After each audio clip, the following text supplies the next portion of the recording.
In this podcast, we talk about the wins against Cardiff and Stoke, give our praise and place nominations, look ahead to Preston, and answer your podcast questions. This is the Boro Breakdown Podcast, and this is our Boro Matchday Chatter in a pod. Wants support. Curtis Fleming is there on the edge of the area. Fleming for Craig Hignett. Hit it, Higgy. Higgy hits the treble!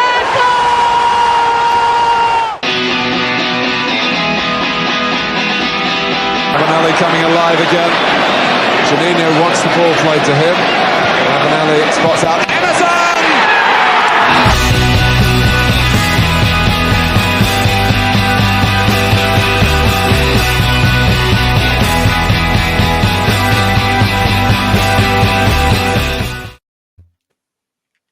Hello and welcome to the Boro Breakdown Podcast with Johnny, Dana and Tom. We are the Boro Podcast that gives you all of your Boro Matchday Chatter in a podcast. And this week, Boro made a back-to-back home wins against Cardiff and Stoke to take Boro into the final day of the season in the playoff hunt, sitting 7th in the Championship table, 2 points off Sheffield United, who occupy the final playoff spot. Guys, how are you feeling in 3 words? Dana, do you want to go first? Yeah, I've got 3 and then I'm going to tell you why I've chosen those. So, Always. First one's recharged. After the week's results, of course, a very good week for Boro with 2 wins, 2 much needed wins. Ready for Preston. Can't wait to be a part of the almost 6,000 Boro fans at Deepdale. Probably more in the home end, let's be honest. And then hopeful that we can get the result that we need to get us into the playoff places. Okay. Tom, 3 words, and you can elaborate as well. I'll give the option. Well, I mean, mine's going to look horrendous now because I had great 3 words yesterday, then went to that Ravanelli thing last night. I was knackered by the end of it, just forgot it. And then all I can think of at the moment is the 3 words I'm going to use, which is probably the most Steven Gerrard kind of response ever. But yeah, pretty good. Steve, is that you? Yeah, it's just the 2 results we've had this week. It's nice to be able to kind of end the home season on a high like that. I think regardless of what happens next week, it's going to be an entertaining end to the season. It's always good to kind of have something to play for and, be one of them teams who's kind of like watching results happening all around. It's always pretty fun, even if nerve-wracking. So, yeah, good way to bow out with the Riverside. Already can't wait for next season and getting to the first home game. And then, just hope we can win next week and hopefully secure at least another home game. Yeah, exactly that. And I think my 3 words is how's your bottle? I think with what's going on in the final day, both teams have to win in terms of us and Sheffield United. And of course, there's Bournemouth and Bournemouth and Nottingham Forest who play on Tuesday night against each other, and it's just a really nice end to the season. I think that's what you want when you're in the Championship. You want it all to come down to the final day at times. And yeah, look, we played really well yesterday, and we're going to come up to that in a second. But I want to chat about Cardiff first. Look back to midweek because we won 2-0. Goals from Tav and Riley McGree were enough to get the 3 points. Tom, how would you assess that performance against Cardiff?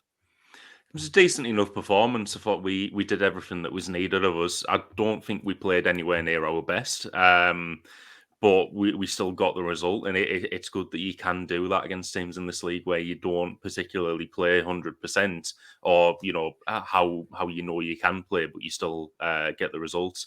I'd say I stopped short of saying grind out the result there because I don't even think it was necessarily that. It's just they weren't a very good team, I didn't think, but we still managed to we still managed to get the couple of goals we needed and see it out, and obviously it is what we needed to kind of take into the Stoke game as well. Nice bit of momentum to take into that. Yeah, I think when you're saying about Cardiff there, I think individually, I think they're rubbish, but I can kind of see what they're trying to do. Do you know what I mean? So I think if you have a better players in that system, then maybe there might be a good team again next season, but it's they were underwhelming at times. But then it was a week of tactical tweaks for Middlesbrough. And firstly, we saw Jones and Boro really push on onto Cardiff's wing backs. We were much more dominant on the left hand side, which was a bit unusual given that we always use Isaiah Jones on the right. Why do you think that was? Why do you think we made that tweak? Well, I think we pushed the wing backs, especially Matt Bowler quite advanced in home games. I'll just shut something on the screen now for people watching on YouTube. You can see the home games that we have. Bowler's getting more advanced. It was the same for the whole game as well. So Hull, Huddersfield, Cardiff. He's getting progressively more further up the pitch. He's got to be in the goal mouth soon, I think. But yeah, I mean, I think what we did for the Cardiff game, and it was quite fruitful for us because their left-hand side, it was Cody Drama, Tommy Doyle, and Ruben Colwill.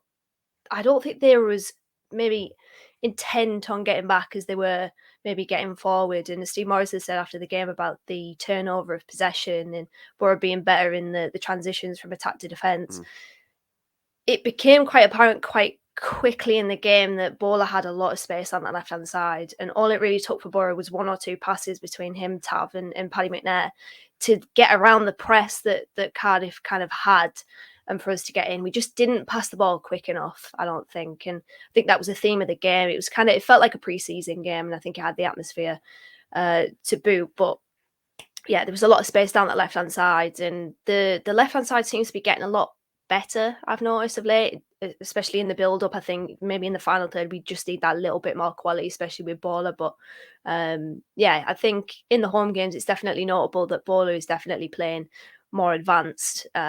Away from home, it's different. I think we maybe get pinned back a little bit as per the home team's style of play. But it's definitely something that I've noticed, that Bowler is in a lot of space on that left-hand side. And it was quite fruitful for us against Cardiff. Yeah, absolutely. I think with Mark as well playing on that left hand side, and the more advanced he is, you can definitely see some more advanced wing back than he is a defensive one. And yeah, that space is really crucial, isn't it, for a number of reasons. One, for holding up position back, making things a bit more advanced and trying to dominate your style on the game. I think with tempo as well, Dan, I think when we go back to that, I think sometimes we are a little bit too slow, and that kind of kills at times. And I feel like if we can move it a little bit quicker next season, then that could be a really fruitful thing for us. But then I want to stick with you because someone scored midweek. Who? And Who was it? it was Who was it? Marcus Tavernier.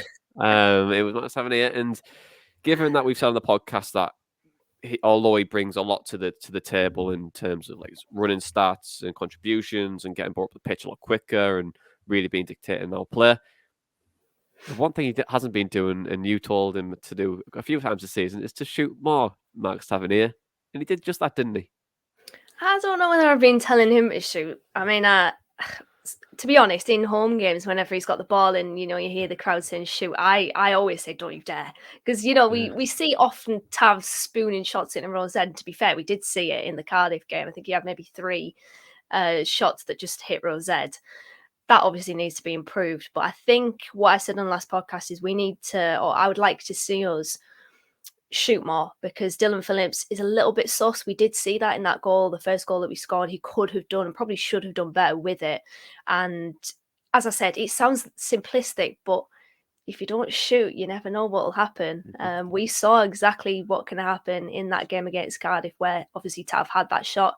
It was the one part of the game where we really needed it, didn't we? We really needed that quickening the tempo. We had that in the build up to that goal, and it was a fantastic strike. And he's some player, Tav. I really think he's super for this team, and it's a shame that a lot of people judge him off his goals and assists. Of course he could get more, of course he could, but he just brings so much to this team. He's so versatile. We saw that yesterday playing left wing back against Stoke, the pressing, and something that Pep, Liverpool's number 2, said, he calls pressing chasing. It's pressing, getting the ball back, not with the intent to make players uncomfortable or to force them into a mistake, but pressing, getting the ball back. And I think that's what Tav does. His tackling is very good. Whenever he loses the ball, he's the first player that gets up to win it back, almost in that counter press. And I think for Tav, we got the question last week, didn't we, about who can be sacrificed out of McNair,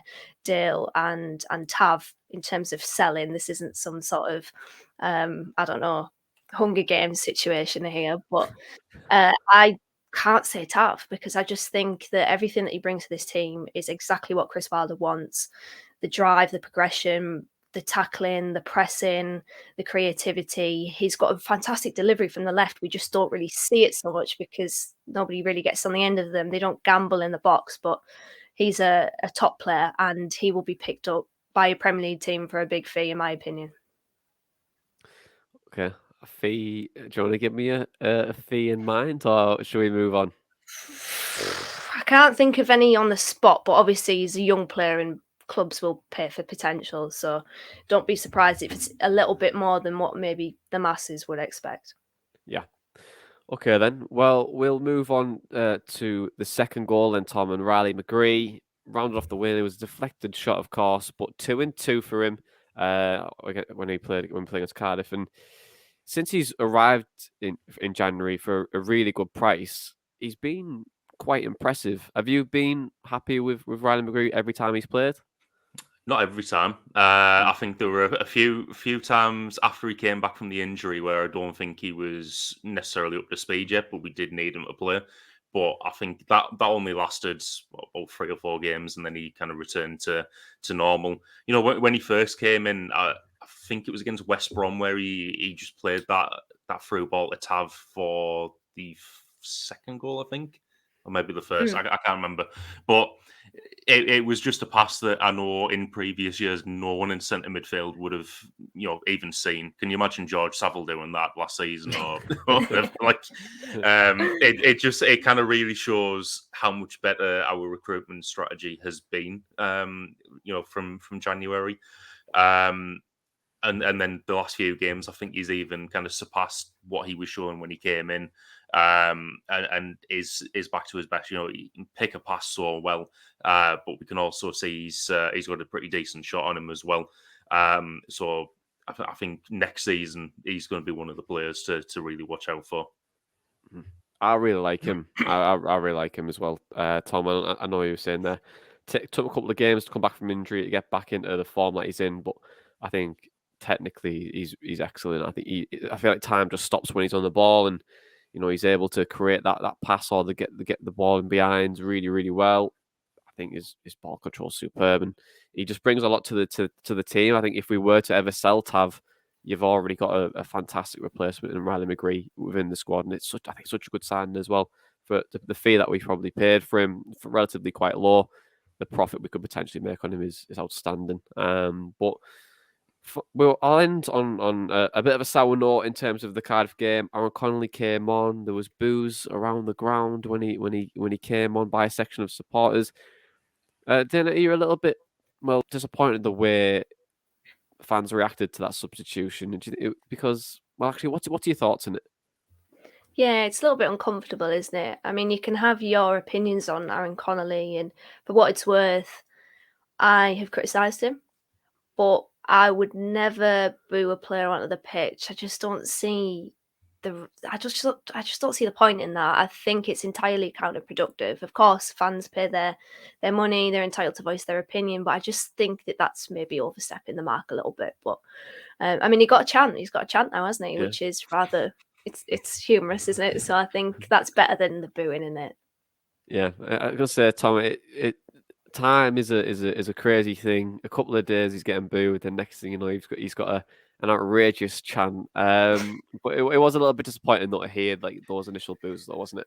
Yeah, definitely. I don't think you should ever boo, single out a player on your own team to do that too. And I was walking out the stadium on Wednesday. There was a couple of guys behind me who were like pointing him out, saying, "Look at him! He's not even bothered. He's not clapping with the rest of us. He's straight down the tunnel. He had his shirt off." And I'm stood there. I was thinking, why should he clap you? If you go and put in effort for your loan team, and I'm going to say he has put effort in. We've had much worse strikers than him in the past, which haven't had that same level of treatment. And to then be booed onto the pitch by sections of your supporters, why should you go clap them? I actually kind of agreed with what he did there and just kind of walking away from it. So, I think it was kind of unfair for him to be singled out in that way, because I think regardless of goal return or anything, you can't see he hasn't put effort in. Yeah, I'd agree. I'd agree with you. I think his stats have been disappointing, but I think he does work hard and he tries to try and make things happen when he's on the pitch. Although like it hasn't been superb, I agree with you both. Like it's just kind of bang out of order, really. And I think you're a bit of a Doyle if you boo any Boro player, to be honest. So just don't do it. It's just so counterproductive. But let's move on to Stoke then, because the Potters were third in the form table before this one, but 2 goals from a returning Matt Crooks and a Johnny Howson, or can we say Lewis Baker, own goal, gave Boro a 3-1 win and our final home league game of the season. While did make 4 changes, obviously more noticeably, another tactical tweak that we've seen was Tav moved to a wing-back position and Crooks moved back into midfield. Of course, McNair missed out because of illness and Ball went back onto the bench. And Crooks obviously came back at the team as long as Andros Spora. But what benefits do you think we saw with this tactical tweak, Dana? Was it, it seemed to have a nice little balance to it, didn't it? Yeah, it did. I think we had our best players on the pitch. Tav, Crooks, then McGree's been playing well as well. Obviously, that's what Tav gives you, the versatility to be able to play him in different positions. And, number 8, Wilder said you can play number 8, number 6, number 10, left wing back, right wing back, probably. He's a very versatile player, and it was good to be able to, I suppose, fit everyone in. There was a little sort of conversation. We probably would have got questions about it had there not been a game immediately after the Cardiff one about should Crooks come straight back into the team. And I was having a conversation in the car with my friend about it. And I said, I wouldn't, because McGree's been playing well. So it's good that Chris Wilder brought him back in. And obviously Bowler dropped out. But to be honest, Bowler's performances have not been to a degree or to a level where you think we'll miss him here. So it was a good change from Wilder. I also thought that the way that we approached the game, I noticed a lot more that we were trying to get in behind. Far too many times recently we've seen strikers come short. We don't have the strikers to really sustain pressure.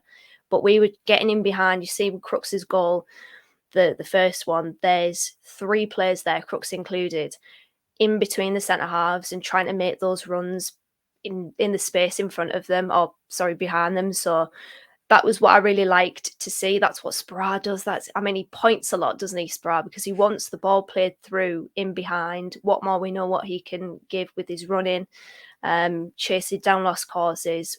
I saw that a lot more yesterday, which was really good tactically. I think that was good. And also we had more, I guess, it was more fruitful out wide for us.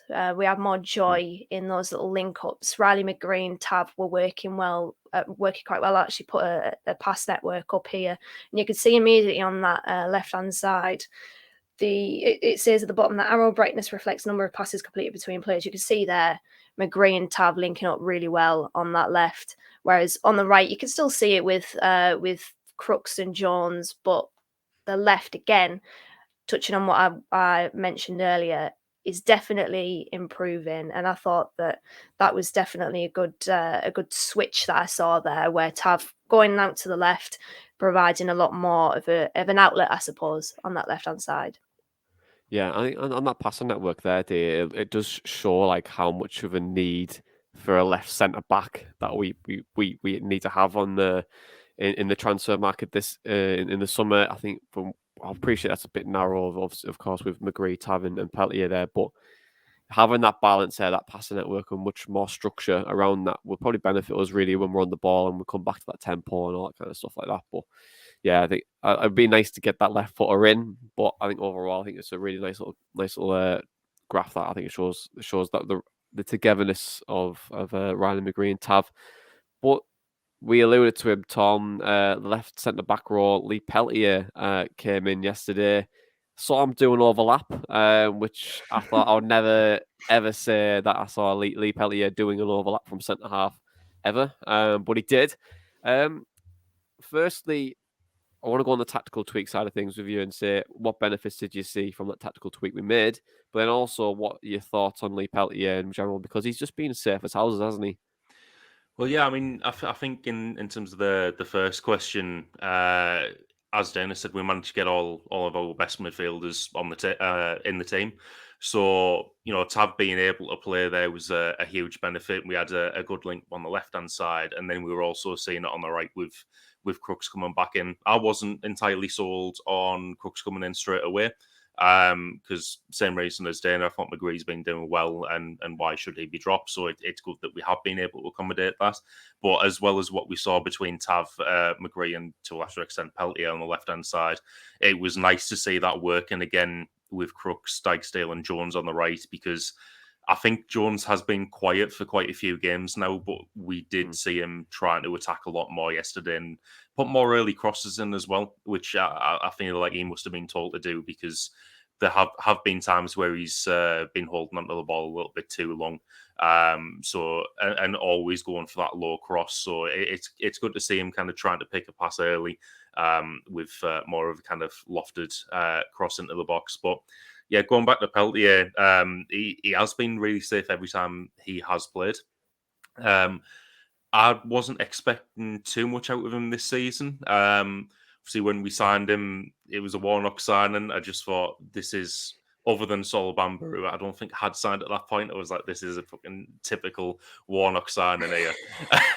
It's like, if he could have bet any money on Warnock signing any players, it would have been between Peltier and Bamba. But you'd expect him to be kind of what Warnock said when he first came in, where it's like 6, 7 out of 10 every week, and I feel like he has been. Obviously, when Wilder came in, there would have been questions about whether or not he could fit the system, but he's played in a couple of different roles and give 100% all the time.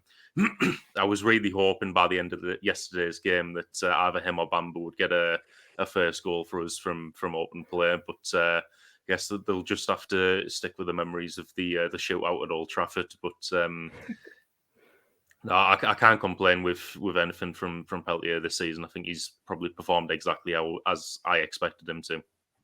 He's teetering on a trip to the shithouse island, because he was doing little things in the match. And one of them was, I think he was laid on top of one of their players, stopping them from getting up. And then there was one where he pushed the goalkeeper to stop him from taking the goal kick early. There's little things that he's done throughout the season, hasn't he, that I think he deserves a place on Shithouse Island. There might not be one thing specifically, like Crooks shushing the Barnsley fans, but I think Lee Peltier is an underrated shithouse. I think we did give him a temporary pass. Maybe we make it a permanent. Maybe Lee Peltier. Lee Peltier, you are on the island. Lee Peltier is on Shithouse Islands, and that makes it a very, very populated island at the moment. If I'm just going to quickly pull it up, I'm looking at it right now. I'm thinking, it's getting quite busy. A lot of shithousery in there. I think Lee Peltier is going to be right at the top. I think he definitely deserves his chance to fight for top shithouse.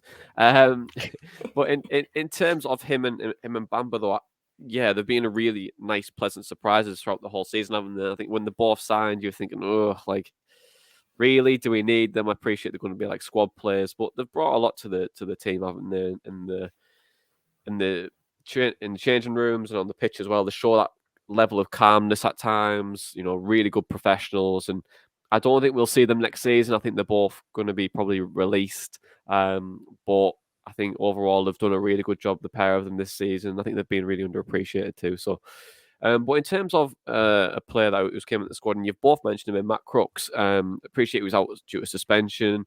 Tav and McGree have played well in midfield. And you've both said you wouldn't have started him, but do you think on Saturday it showed what Matt Crooks brings to the team, Tom?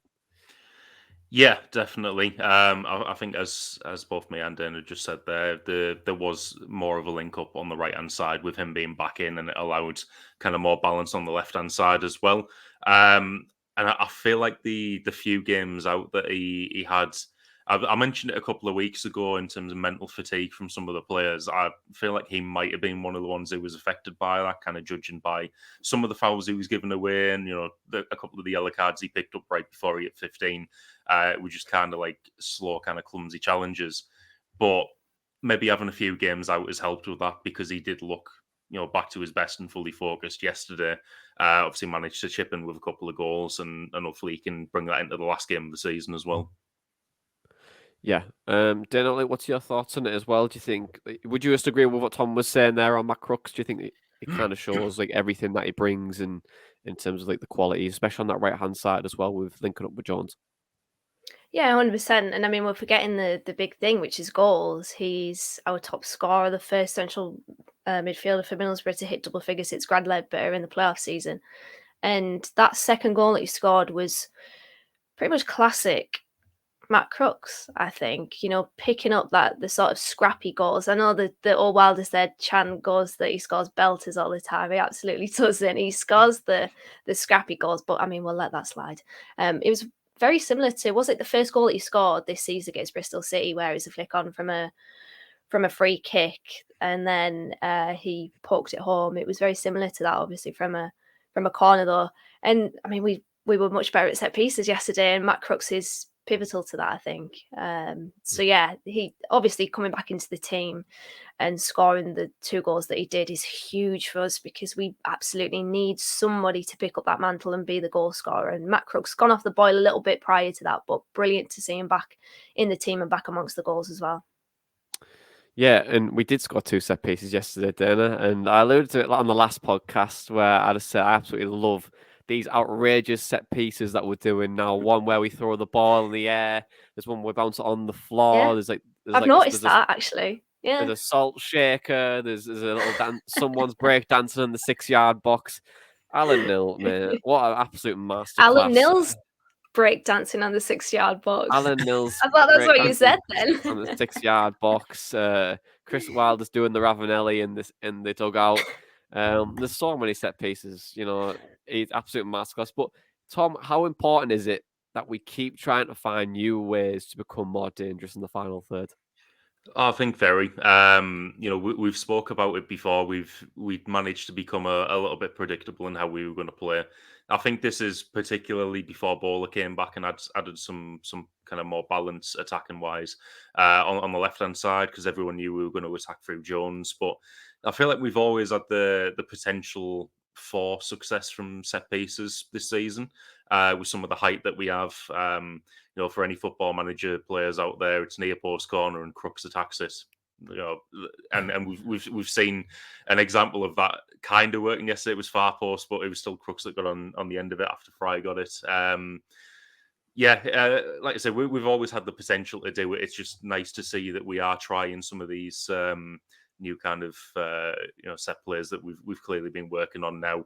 And being able to kind of unlock that potential. So now we're dangerous in quite a few ways. Yeah, that's exactly it. Having strengths in different areas of the game at different moments is absolutely vital, especially if you want to be a team that goes up. But Dana, final question: how would your overall assessment be of the game against Stoke? Do you think it was a very well-deserved 3 points? Yeah, it was. Obviously, it's really disappointing we could see that goal at the end. There was a little bit of deflation around me when that went in. Nick Powell might be added to my football blacklist very soon if that goal counts for something. But it took us maybe 10, 15 minutes to get into the game. But I thought when we were on it, we looked really dangerous. And Johnny Howson was absolutely running the show. He was fantastic, weaving his way through that midfield effortlessly, really. And as I said, our set pieces were much better. That maybe 20-minute spell in the first half was very good from us. I think we fed off the crowd, really, and the atmosphere was fantastic in the game. I thought Red Faction were brilliant from start to finish, and the second half changed when they made the changes. I thought when they put Stephen Fletcher on, they were able to sustain a little bit of pressure, and the ball stuck with them a lot more. And I mean, Nick Powell came on. He was a half-time change, wasn't he? He had the most shots in the game with 5. So I think that their changes made a difference. But we scored in the key moments, and I think that was key in the game. It was pivotal, and a well-deserved 3 points. It's just a shame that we couldn't maybe go for the 4th goal, and then we conceded in the end. Yeah, well, it sets up a final day to be very, very exciting. I'm not going to Preston because I know I'll jinx us. But let's move on to questions then, because this is the opportunity where you ask us questions through Twitter, email at theborobreak@hotmail.com, or our Telegram chat where we have over 170 Boro fans chatting everything Boro. And Championship, Premier League, you name it. And sometimes we talk about the Wobbly Goblin in Stockton. But the first question is from Richard Baines. He says, is Tav the answer? at left wing back. The few times we've seen him there, he looks so comfortable, good engine, does his defensive work well. Then I'm going to stick with you. You know, you're number one in the Marcus Tavernier fan club. What do you think? I don't know. It depends what the question is. I think for me, sometimes it works against, like West Brom when we changed it, and Steve Bruce did not tweak his tactics whatsoever to avoid Tav getting in behind. I don't know what he was thinking, but against certain Genius. teams, tactical masterclass. But sometimes it works. I just feel like maybe when there's more of a potent threat down the right hand side, they'll pin Tav back and maybe expose a little bit of his game. But he's somebody that can do a very good job in that position, or a decent job anyway. Far too many times I think we see players going into different positions and kind of getting by, but Tav does well. I just think maybe against other teams, playoff rivals potentially, or somebody with a fast, more attacking output on that right hand side, we could see a little bit of vulnerability there. But yeah, I prefer him through the middle, which is a role reversal of earlier in the season when I was saying I prefer him out wide. So but Downing, by the way, seems to love him out wide when he's on the punditry gig, because I think, and I do see it, he does have a good delivery from the left hand side, as I've alluded to. But yeah, for me, take what Richard says, good engine, does his defensive work well, but for me, I do prefer him through the middle, and I don't think for long term anyway, or mid term, we should be looking at Tav left wing back. Kind of gives me Dean Whitehead right back vibes. Don't know why. I just feel like he'll do he just does a job there. He does it like very well. He does the job well, but he's just not a wing back in my opinion. But I think we'll just move to on. add on to it as well, him and McGree at left centre mid, I think that's where we've got the strongest depth in the squad now. I'm thinking about any other position in the squad. I don't think we've got two absolute top quality players in any other position other than left centre mid. Good point.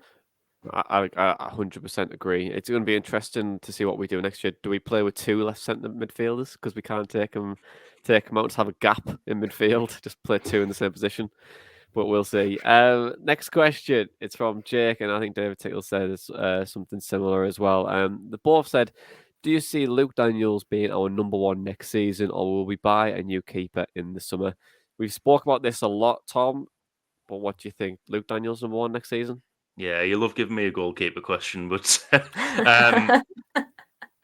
I don't see him being our number one next season. But I will say I think he's done really well since he's came back into the team. I wasn't sold on him earlier in the season, and I've never been more happy to be wrong about a keeper, because he's came in cold, and he's done everything that's been asked of him. I don't think since Lumley was dropped, there's been any, many, if at all, any situations where we've felt uncomfortable with anything Daniels has been doing in goal. So fair play to him. I think he will probably still be here next season, but I think he'll be number two behind a different goalkeeper. Okay, then next question. It's from Charlie, and he says, with the game of such importance, do you think the dropping of Boro means that the left wing back will be a priority in the summer? Then you've said there that it's a quick fix putting Tav there. But do you think left wing back is definitely a priority that we should be looking at?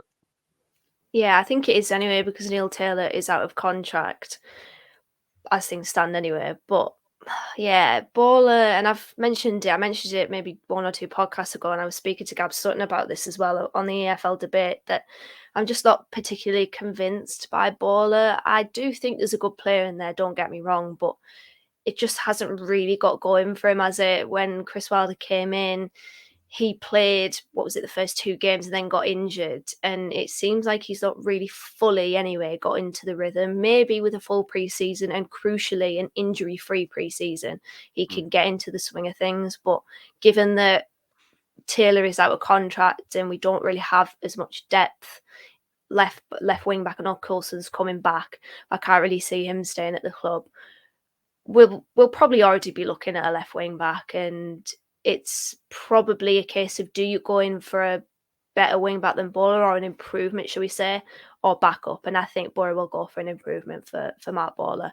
I think, again, as I said, he's a good player and maybe something could be unlocked where he elevates his game, but I'm just not entirely convinced really by his defensive responsibilities as much as going forward, if I'm being honest. I mean, he ran to play John Rhodes on side against Huddersfield, and there's, I suppose, little moments like that, and I'm thinking, what are you doing?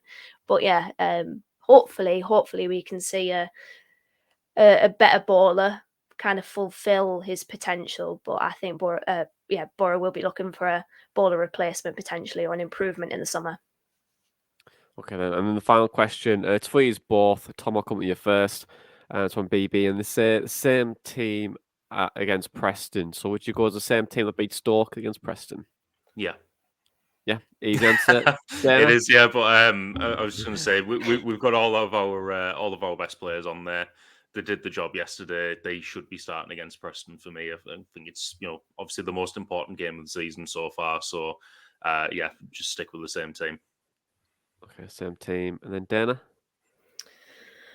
I think I would, yeah. I mean, just because individually the likes of Tav, McGree, Crooks, they all played well. Even Spurra, I think it was a weird one with Spurra because I thought he was effective, but also somewhat ineffective, but also decent. He was making runs in behind that were maybe stretching the defence. I mean, you've got a 50-year-old Phil Jagielka there. It's probably always going to happen. But I think you had him where he was trying to get him behind and it was causing them problems, even if it wasn't spotted.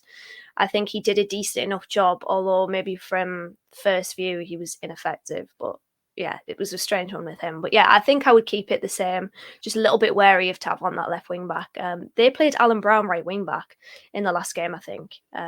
Central midfielder playing right wing back. So if they keep it like that, might not have as many problems. Not saying he won't have any, but he might not have as many problems as, say, for example, they had I don't even know who their normal right wing back is, to be honest, but somebody with a little bit more attacking intent and natural kind of instinct on that right hand side, maybe. Okay. I'd make the one change. I think I'd just go for McNair for Peltier. But I think I although forgot about Peltier, McNair, yeah.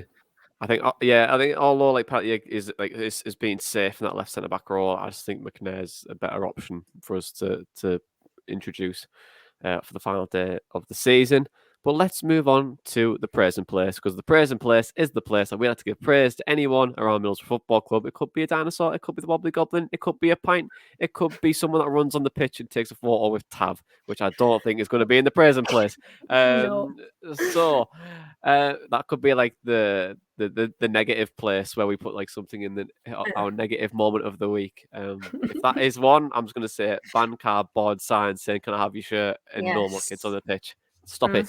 But praise and place, who gets your nomination for the week? Dana, do you want to go first? Yeah, I'm going to divide it, actually. We probably should do this more often, shouldn't we? Divide it game by game within the week. But the Cardiff game, I'm going to say Anthony Dijksteel, because I thought he was fantastic, imperious as he usually is. I mean, he's just such an underrated defender. He uses his body so well to block attackers out. I thought bringing the ball out as well, he was comfortable for the most part, and yeah, I thought he was great against Cardiff. But then also Johnny House, oh my god, the 25 minutes that we were properly on it in that first half, I thought he was the key to it. Boro started playing when Johnny House has started to dictate the game, and it was a joy at times to watch him.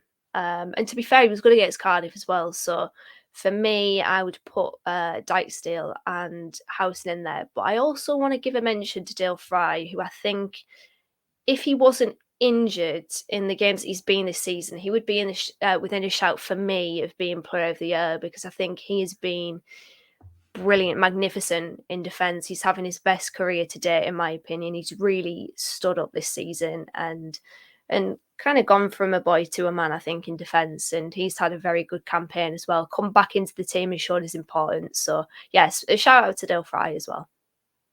Okay, so Dijksteel, Housen and Fry. Tom, who gets your place this week? Or Well, places? Start off with Luke Daniels. I know I've said, I think it was last week or the week before, like I wouldn't put him in the praise and place just for kind of doing what's required of a goalkeeper or anything like that. But the last few games when he's been brought in, I think, as I said earlier, he's done everything that's been needed from him, and no one's kind of really felt uncomfortable with him being there. Happy to be proven wrong after the earlier form in the season, but it's exactly what we've needed for the last few games of the season. For someone to come in and just be that safe pair of hands in goal. Probably, the fans aren't nervous, and I would think it shows that the defence aren't necessarily nervous with him being there either. So it's nice to have that kind of calming influence when it's such an important stage of the season.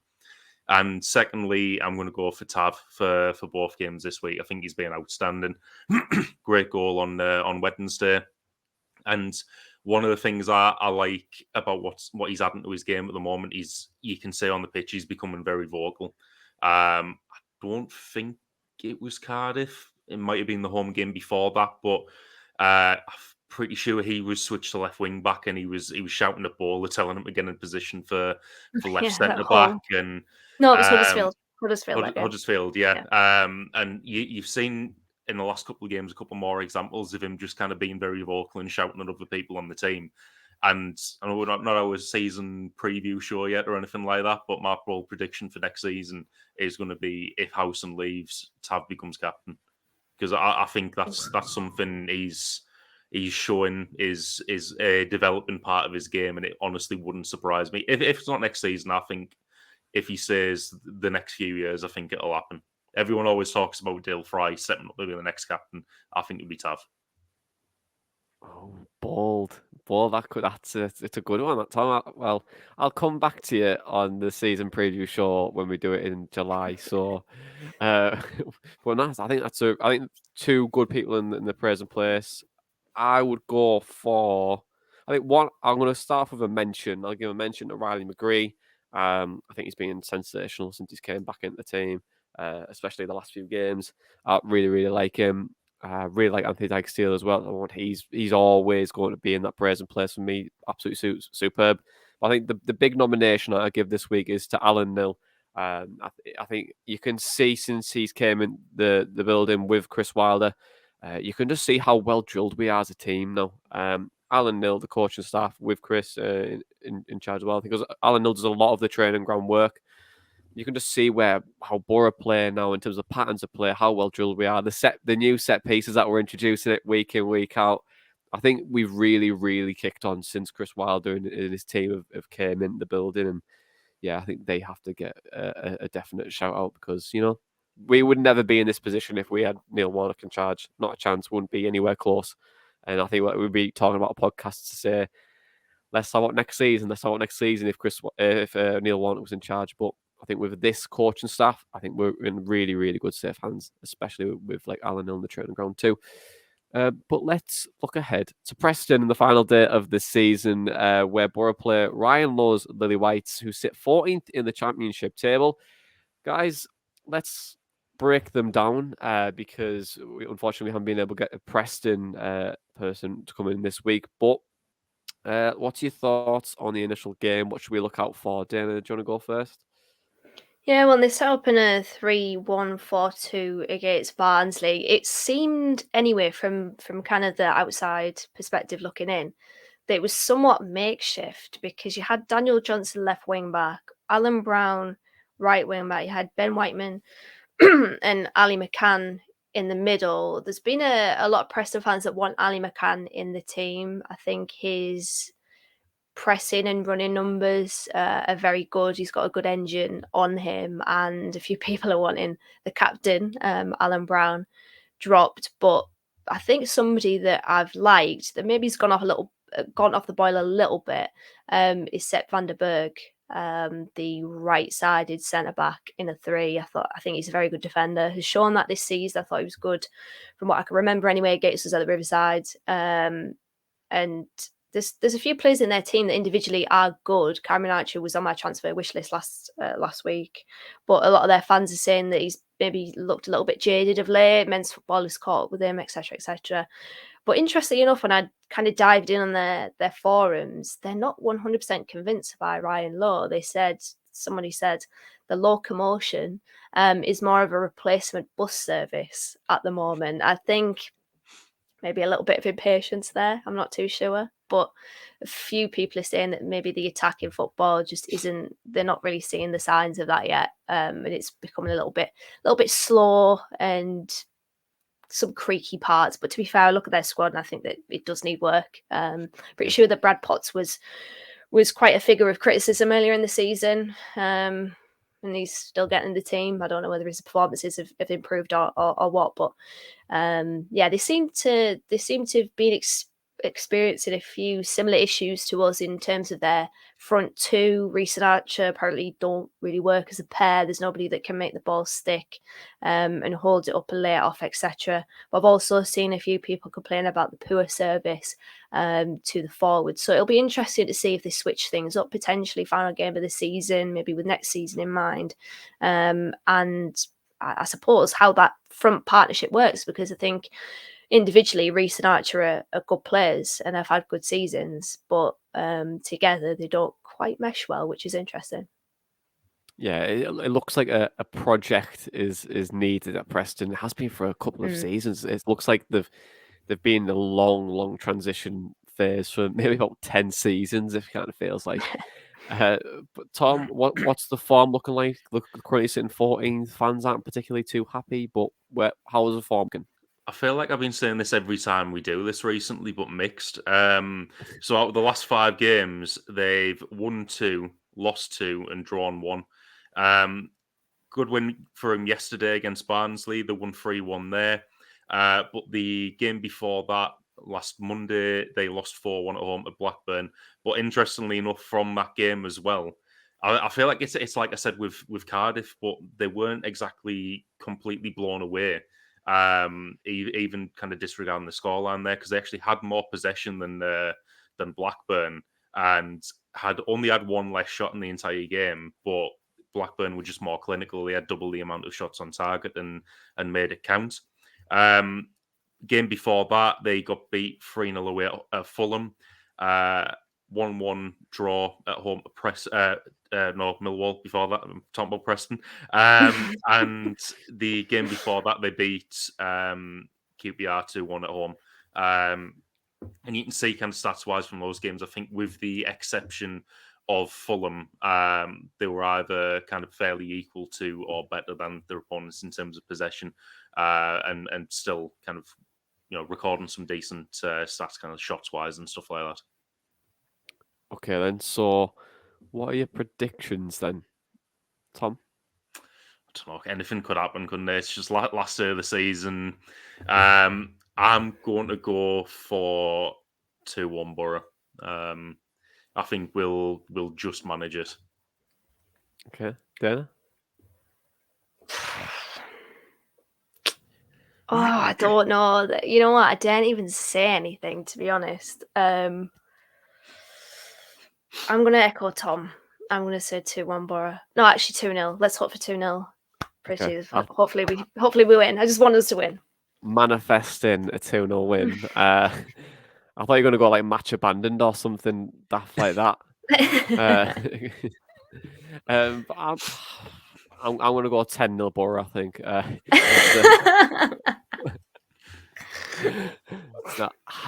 don't know. How's your bottle? Like I said at the start, how's your bottle? How can you do it? Look, we need to win, and I think we can do it, and I think we will do it. 2-0, and we'll see what happens. But obviously, there's a lot riding on this game for not just us, but there could be other teams as well. We've got Luton. Luton could still potentially mess up if something catastrophically goes wrong. You've also got Sheffield United as well at home to Fulham. But what are the permutations, Dana? How do we get into 6th place? Because we've got a screen grab, and it's from the Teesside on Fly Me to the Moon, and who's pulled it together. And to say the last-ditch goal was a blow, but there are now many permutations where we can still make the playoffs. We win and Sheffield United lose. We win 2-0 and Sheffield United draw 0-0.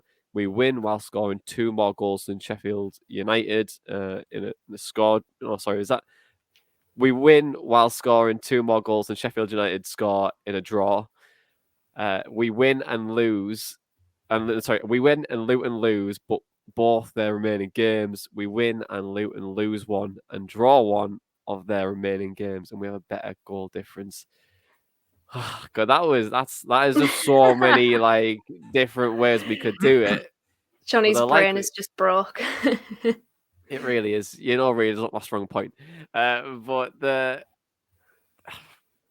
can we? Final question: Can we actually do it, Dana? What do you think? Of course we can. We just need to be the Boro that we've kind of shown this season and harness all of the positivity that we have seen under Chris Wilder and not crumble under the pressure. There was big pressure on Boro in the game against Cardiff, given that was our game in hand. There was big pressure on the game against Stoke, given that Sheffield United obviously won against QPR, who by all accounts were apparently really, really bad, terrible in the second half against the Blades. But this is the third time now. We have to stand up and be strong. And I mean, there's going to be 5,600 Boro fans in that away end, definitely some in the home end as well. So they've got to really feed off that energy, and early goal would be massive for us. I'm going to be there, so hopefully we win, and hopefully I'm not a curse. But yeah, I'm looking forward to it. I think we can do it. I think we can do it. Okay, Tom? I think we can win. It's obviously out of our hands if we can make the playoffs or not, which we'd have all preferred it to be in our hands at this stage of the season. I don't know. Anything can happen on that day. I mean, I love watching the last day of the season when it's stuff like this, where there's so many permutations of what can possibly happen. Just not really enjoying kind of like being involved in it as much as when you're a neutral watching it and stuff. But I definitely think we can win. It's just we need Fulham to do the job and help us out as well. It's going to be a classic case of everyone on their phone in the away and just going, who's winning? Dad, who's winning? I mean, my dad's going to be right beside me, but definitely who's winning. Yeah, ringing your dad and he's stood next to you. I don't know. You tell me.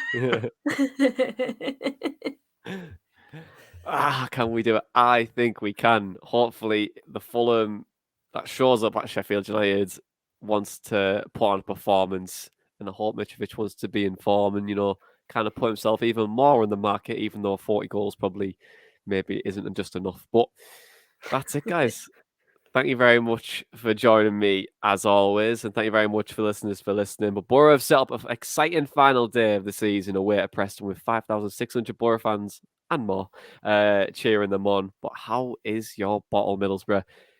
This is the Boro Breakdown podcast, and that was all your Boro Matchday chatter in a pod. Up the Boro Breakdown.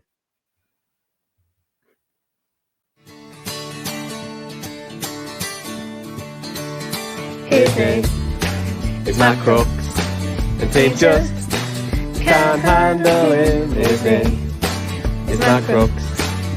He's 6'3" and they call him a tree. He's really crazy little thing called